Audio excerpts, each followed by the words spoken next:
Goodwill, patrimônio da marca.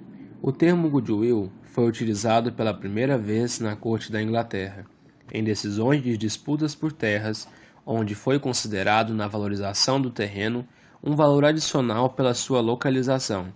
No entanto, o primeiro trabalho sistematizado relacionado foi produzido por Francis Moore, publicado em 1891 pela revista The Account, na Escócia, onde foi abordada a questão da mensuração do goodwill.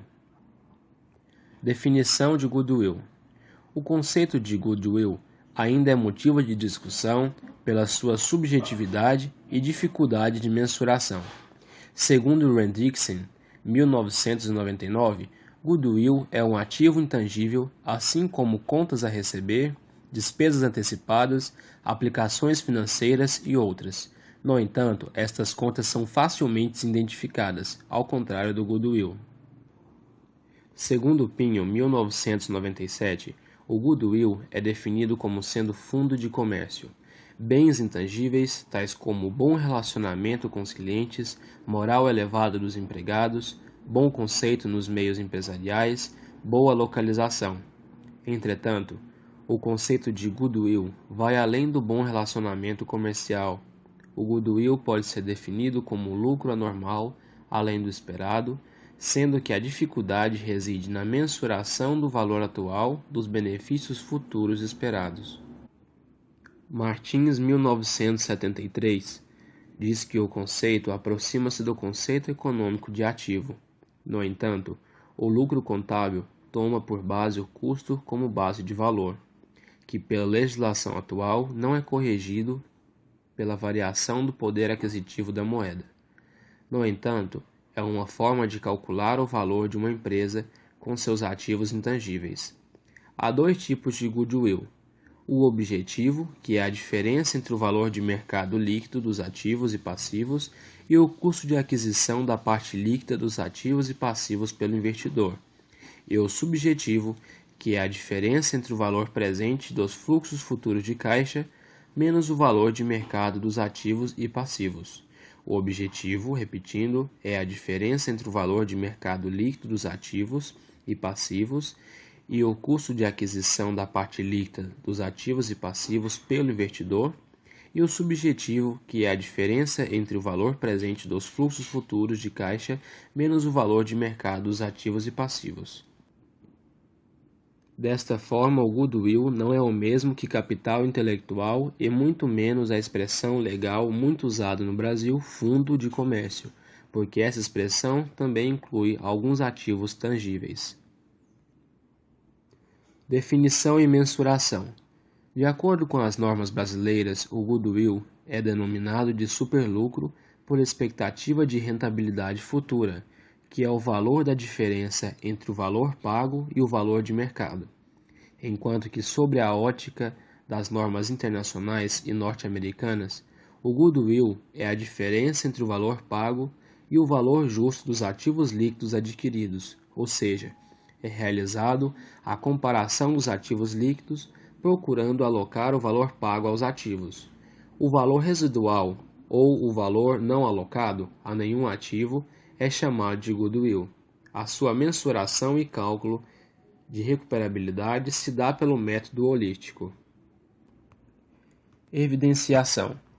No Brasil, o valor do superlucro deve ser registrado em conta contábil separada da conta do investimento.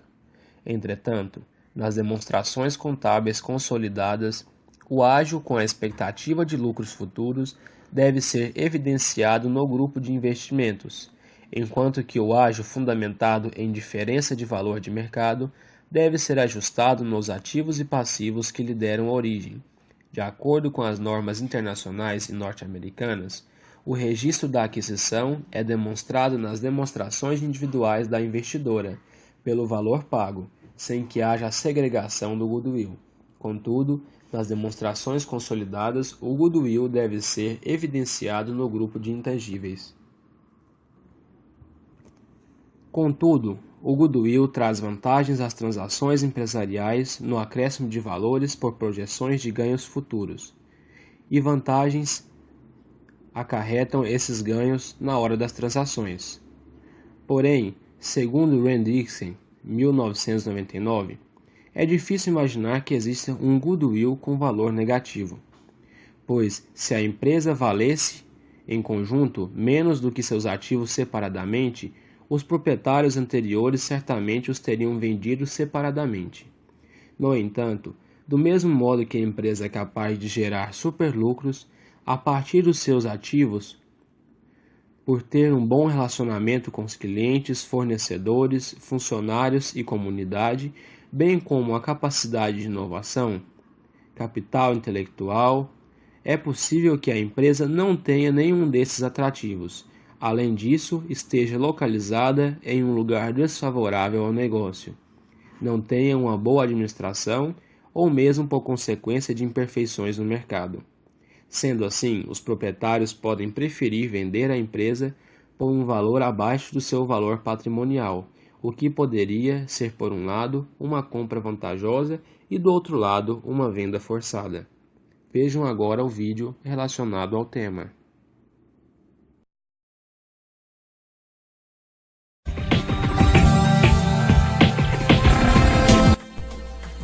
Na atualidade, a informação vale ouro.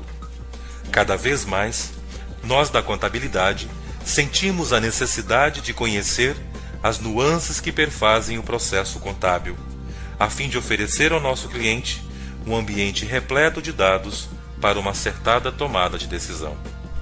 Nessa visão, precisamos avaliar e mensurar a real situação do patrimônio das entidades.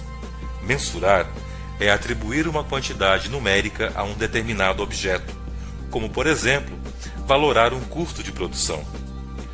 Os ativos são mensurados pelo seu custo histórico, ou seja, quanto custou. Também podem ser mensurados pelo seu custo corrente, ou seja, quanto custa na atualidade para repor esse ativo. Por fim, os ativos também podem ser mensurados pelos seus custos futuros, ou seja, quanto custará a entidade para repor esse ativo no futuro. Tudo isso para fomentar a tomada de decisão.